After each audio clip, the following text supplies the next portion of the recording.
She trashed my car, spit in my face, then called the police on me for grabbing her arm. They showed up fast, but I was calm. I had footage, witnesses, and her screaming like a maniac on audio. They took me aside, thanked me for staying calm, then cuffed her for public assault. The officer winked as they drove off. It started with a crunch I felt in my stomach before I even saw the car. I was walking out of the photography studio where I'd just wrapped up a client's engagement shoot. The sky was heavy and gray, thick with humidity. I could hear shouting from the street before I reached the corner. Then I saw her. She had climbed halfway onto the hood of my car. One heel was cracked, the other completely gone. Her hair stuck to her cheeks, and she was dragging the jagged edge of a broken mirror across the paint like she was sculpting something into it. She stepped back and admired her work, long gouges across the passenger side. And that's when she noticed me standing still on the sidewalk. Her eyes widened, but not with guilt. No, it was something closer to satisfaction. Without a word, she reached into her purse, pulled out what looked like a stone. Maybe it was a souvenir or something heavy wrapped in cloth, and hurled it straight into the rear window. The glass exploded. Pieces sprayed into the back seat, bouncing off the headrest. That was the moment people around started pulling out their phones. I didn't shout. I didn't move. I just lifted my phone and started recording. She saw me raise it and marched over like she was on stage, and I was the audience. She got in my face, too close, and spat directly into it. Not a figure of speech. Actual spit. On my cheek, my lip, my camera lens. Then she screamed at the top of her lungs, loud enough to cut through the heavy summer air and freeze every conversation on the block. She yelled that I had grabbed her, that I had twisted her wrist and tried to force her into my car. She stumbled backward like she was in pain, then pointed to her elbow. There wasn't a mark on her, but she started crying anyway, full-on sobbing in front of people holding phones sideways. A woman standing beside a hot dog stand shook her head and mumbled, "This is going to get worse." And it did. The woman, the vandal, grabbed my side mirror and snapped it clean off like it was her own. Then she started shouting for someone to call the police. She said I was stalking her, that I'd been following her for weeks. Her whole story changed in under a minute. First I was her abusive ex, then I was a stranger who'd never met her before. She alternated between crying and laughing, scratching at her neck and smearing whatever makeup hadn't already melted off. A small crowd had formed by this point. The air had that tight, buzzing feeling right before a storm breaks. My car looked like it had been through a riot. One of the guys watching whispered, "Aren't you going to do something?" But I already had. The entire time she screamed and twisted the story, my phone stayed steady. I had started filming as soon as I recognized her, and I hadn't stopped. Then the sirens came. 2 cruisers, fast, cutting through traffic and halting right in front of us. The moment the doors opened, she bolted toward them. She ran like she was the victim who'd just escaped something horrific. She cried, pointed back at me, and shouted that I was dangerous, that I had hit her, that I had dragged her down the sidewalk. She said I had snapped and was threatening her life. Both officers, one male, one female, paused for a second. They looked at me. I had my phone lowered now, hands in plain sight, not moving. She kept going, threw herself to the ground, said her knee was dislocated, that I had shoved her into the curb. But 2 people had already approached the police. The first was the hot dog vendor. The second was a guy in a business suit who looked like he'd stepped out of a meeting and still had a phone pointed in my direction. Both of them handed over their recordings without hesitation. She saw it, saw them showing their screens, saw the officers nod, and then she panicked. She screamed something I couldn't make out, grabbed a portable speaker from her bag, and hurled it at my windshield. The thing bounced, left a spiderweb crack, then rolled down the hood into the gutter. She turned toward the police, but neither of them moved to cuff me. Instead, they asked her to stay where she was. She backed away. Then she turned and sprinted. Down the sidewalk, past the bus stop, into the street without looking. Tires squealed. A cyclist swerved and crashed into a lamppost. It was chaos. She didn't get far, maybe half a block, before slipping on wet pavement and nearly taking out a row of garbage bins. One of the officers took off after her.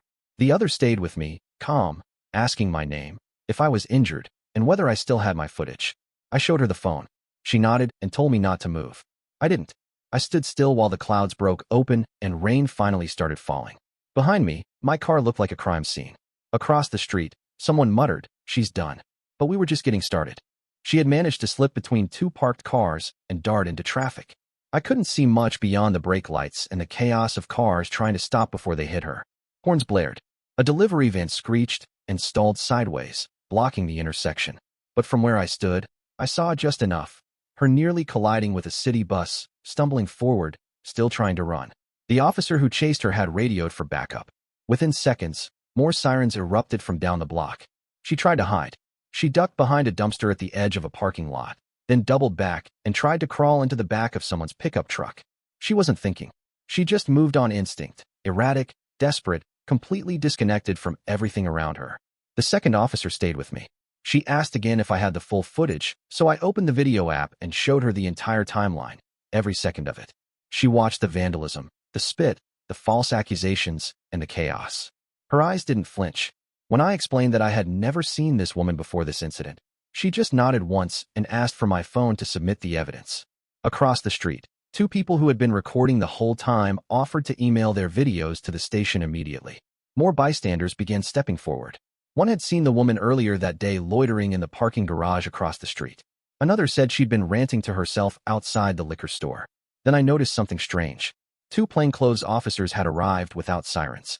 They weren't looking at me. They weren't even focused on the crowd. One of them was scanning the surrounding businesses, talking quietly into a shoulder mic, while the other pulled out a folder and opened it against the side of the cruiser.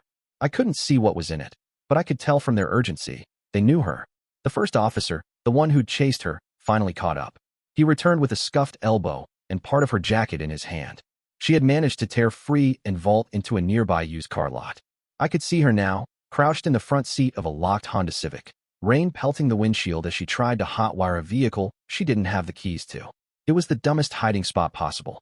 The lot had security cameras, motion-triggered lights, and an employee in a neon poncho standing 10 feet away, frozen in disbelief. The officer aimed a flashlight at her through the glass, then slowly opened the door, unlocked, somehow, and coaxed her out. She resisted, screamed again, said I had hacked her phone, that I had planted evidence, that I had followed her from a party 3 nights ago. The officer ignored every word. He cuffed her, this time properly, and walked her back across the street as she flailed and sobbed and cursed at everyone filming. She dropped her purse twice and tried to kick over a garbage bin, but she was drenched now, exhausted, makeup streaming down her face like it had melted off under the pressure of her own lies. When they reached the cruiser, she threw one last tantrum. She kicked the bumper and started howling that she was pregnant. The two plainclothes officers exchanged a look and moved forward. They said nothing. They just showed the lead patrol officer something on a tablet screen. He nodded. Then he told the woman she was being taken in not just for property damage, but for multiple outstanding charges. That's when things escalated again. She lunged at the officer's belt. He shoved her back, fast but controlled. She collapsed onto the wet pavement, still screaming, still performing. But the crowd had already turned. No one believed her anymore. Everyone had seen it. Every new accusation made her look more unhinged. Someone in the crowd actually yelled, "You should have stopped when you keyed the damn car." She was pulled to her feet, soaked and shaking, and placed into the back of the cruiser. The rain intensified. The officers handed me back my phone and asked if I could email the footage to a specific address. I did it on the spot. One of the plainclothes officers stayed behind and quietly asked me a few more questions. He wanted to know if I'd seen her before, if she'd ever shown up at the studio, if she'd contacted me online. I told him no. He nodded, then muttered something about a pattern and walked away. The female officer remained nearby. She said they'd be impounding my car for forensic processing, but that insurance would likely cover the damage given the situation. I told her that wasn't the part one cared about. I wasn't shaken. I wasn't angry, but something was gnawing at me. Why me? That's when the officer finally told me something useful. She said the woman's name, then asked if it rang a bell. It didn't. Then she said the woman had been listed as a witness in a separate assault case earlier that year. She had made multiple statements, all inconsistent, and had a history of showing up at crime scenes and inserting herself into investigations. In plain terms, she was known for lying. It hadn't just been a bad day. It was a pattern. And this time, she had picked the wrong target, because I had the footage, the witnesses, and the presence of mind not to react. Just then, I heard her from the back of the cruiser. She was yelling that I'd hacked her emails, that I was part of a government plot, that I was working with the ones from the roof. She screamed it again and again until the cruiser pulled away and finally disappeared down the block. But this wasn't over. Not yet. The plainclothes officer walked back to the squad car, leaned against the door, and made a single call. And from the way he was speaking, this wasn't going to stay local. The cruiser had barely turned the corner when the street shifted again. Officers who'd been directing traffic returned to their radios. A black SUV pulled up with no lights on, no markings. 2 men in suits stepped out and flashed credentials without speaking. The crowd had mostly dispersed, but a few lingered under overhangs, still filming. I stayed where I was, soaked to the skin, watching. One of the plainclothes officers from earlier approached with a flash drive and asked to copy my video directly. He said they needed it before the chain of evidence got complicated. I handed it over. While he transferred it, the other man, definitely not a regular cop, asked to check my car one more time before impound. He was looking for something. That's when it clicked. They weren't just trying to confirm the damage. They were scanning for devices, anything she might have planted. I asked the officer point-blank if this had anything to do with the earlier assault case. He didn't deny it. He just said quietly, "She's been in places she shouldn't have been." Then he walked toward the cruiser where another officer was holding a tablet. Meanwhile, one of the techs had pulled a high-powered light panel from the back of their truck and aimed it at my windshield. The rain made it hard to see, but what they were inspecting wasn't the glass. It was something taped behind the rearview mirror. A small microphone, crudely secured, but active. There was a SIM card inside it. They bagged it immediately. I asked how long it had been there. No one answered. But someone said it wasn't the first time a hidden device had been found in a civilian's car after a run-in with her. They started pulling data from the car's own dashcam system. Even though the footage had been stored to the cloud, they extracted a copy on site. While that was happening, one of the techs working near the cruiser suddenly shouted. She had found something in the woman's purse. Not makeup, not ID. A wallet-sized recorder. Still running. It had hours of audio saved. And based on the timestamps, she'd been carrying it for days. Not just today. She had recorded private conversations in places she shouldn't have had access to. It got worse. On one of the recordings, she mentioned a warehouse break-in near the docks. Not describing it. Bragging. Laughing about it. Saying the locks had been easy. One of the officers immediately called for a command vehicle. They weren't dealing with a random outburst anymore. This had just turned into something coordinated, or at least deeper than it looked. That's when the emails hit. The woman's phone had been left in the cruiser, and with a court-approved warrant already signed from a separate case, the officers had the right to inspect it. They loaded it into a Faraday cage box, connected it to a secure tablet, and started reviewing her cloud backups. She had a folder of notes, more than 300 entries, all of them labeled by names. Most were men. Some were women. There were surveillance logs, license plates, meeting times, screenshot clippings of private conversations that seemed to have been taken without consent. And then they found the thread with my name on it. That was the moment the detective handling evidence turned to me and asked if I had ever met someone named Jordan Ryder. I froze. That was the name of a disgraced tech entrepreneur I'd photographed for a corporate magazine 2 years ago. He'd gone under investigation for embezzlement, then disappeared. I hadn't heard his name since. The officer asked again, was there any way the woman who vandalized my car could have known I had access to Ryder's office when I took those photos? I told him I had no idea. I hadn't kept any of the raw footage. I hadn't even spoken to the guy. It had been a 30-minute shoot, tops. Then one of the agents said, she was trying to get leverage. The officer beside me added, and if you hadn't filmed her, she'd have turned this on you. Your car, your history, her injuries. That was it. She hadn't snapped randomly. This wasn't personal because of me. It was personal because of who I'd crossed paths with. She was collecting material, hoping I'd lash out, trying to bait me into doing something that would tarnish my name enough to bury anything I might have seen or remembered. It almost worked. They moved quickly after that. An evidence van arrived and sealed my vehicle. The block was taped off again. Someone downloaded every bystander video from the online group chat they had created. They mapped the entire incident, minute by minute, angle by angle. And then the final blow came. A bystander, quiet guy, must have been watching from the cafe, walked over and said he had footage from before the vandalism started. He had seen her pacing outside for 20 minutes, rehearsing lines. He'd thought she was just talking to herself. But when he checked the footage on his phone, the audio was clear. She was practicing a story, repeating words like, help, he grabbed me. He said he'd hurt me. She had come prepared. She didn't lose control. She staged the whole thing. And the only reason she failed was because I didn't play my part. They didn't want to wait. The moment the final piece of evidence came in, the footage of her rehearsing the lies, the team decided to transport her downtown. But it didn't go smoothly. The rear lock on the cruiser malfunctioned.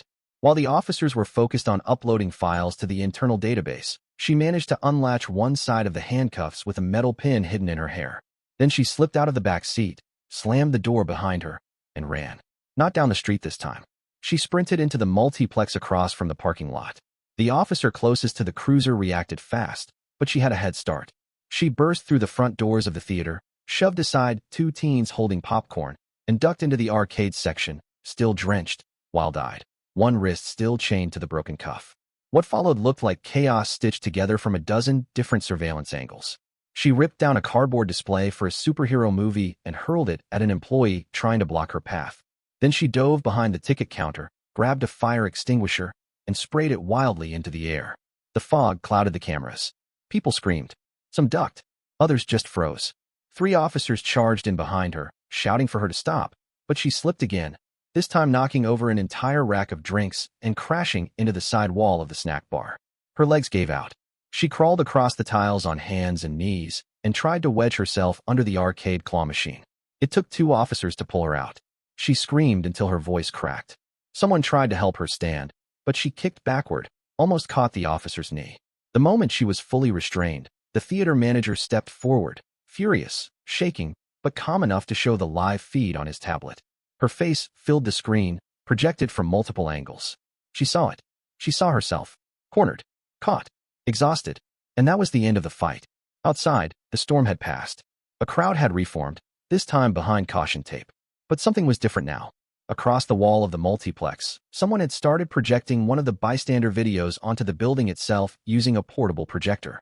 The entire front face of the theater had become a giant evidence board. Her slashing the car. Her spitting. Her lunging. The lies. All of it on loop. Silent. Massive. Unavoidable. She was dragged back out through the same front doors, now completely calm. But not because she had surrendered with dignity. She was broken. She couldn't scream anymore. She kept whispering to herself, but no one could hear it over the crowd. They placed her in a different cruiser this time. For locks. Double confirmed. She didn't resist. The lead officer, the same one who had stayed with me through the beginning, walked over just before leaving. She didn't say much. Just thanked me for staying composed, handed back my phone in a sealed bag, and gave me the reference number for the case. Then she paused and added, "You were supposed to snap." She counted on it. The cruiser doors closed behind her, and the car rolled away. The officer didn't say another word. I stood outside the theater in the fading light. I could see the projection of the video still running. Then it faded to black. Someone in the crowd clapped once. Another followed. It didn't turn into applause. Just 2 beats. A strange punctuation marked to the end of a spiraling hour of madness. I walked back toward the station where they said I could give my final statement. On the way there, my phone buzzed nonstop. Messages, calls, voicemails. Strangers thanking me. Witnesses offering to testify. One message stood out, from a name I didn't recognize. It simply said, "We saw what she tried. You kept your hands clean." That saved everything. At the station, I sat down, gave my report, signed the chain of evidence document, and asked for the timeline. They said she'd be booked that night on charges of vandalism, false police report, public endangerment, and obstruction of justice. That was just the beginning. The footage had tied her to more than this incident. Dozens of threads were opening up, and a separate task force had already claimed the case. They said she might have been doing this for years. But it was the first time she chose someone who didn't lash out. I left the station without fanfare. No interview. No media. I walked 3 blocks through puddles and sat down in a quiet diner. The waitress didn't ask why I was soaked, didn't comment on the slight shake in my hands, didn't blink when I asked for black coffee and nothing else. She refilled it twice before I moved. At the bus stop, I saw my reflection in the shelter glass. Eyes sunken, shirt clinging to my chest, but alert. I got on the bus with my camera in my lap, my phone in airplane mode, and the full video saved in 3 different places. And as the city moved past the windows, I knew this. She didn't pick me by accident. But she underestimated how calm a man can stay when everything's at stake, and how loudly the truth can speak, if you have the patience to let it build. Not with yelling, not with revenge, just with evidence. And silence. And that's the story. If you're still here, that means you're one of us. So go ahead, hit that subscribe button. I drop new chaos every single day, and trust me, tomorrow's story, it's even worse than this one.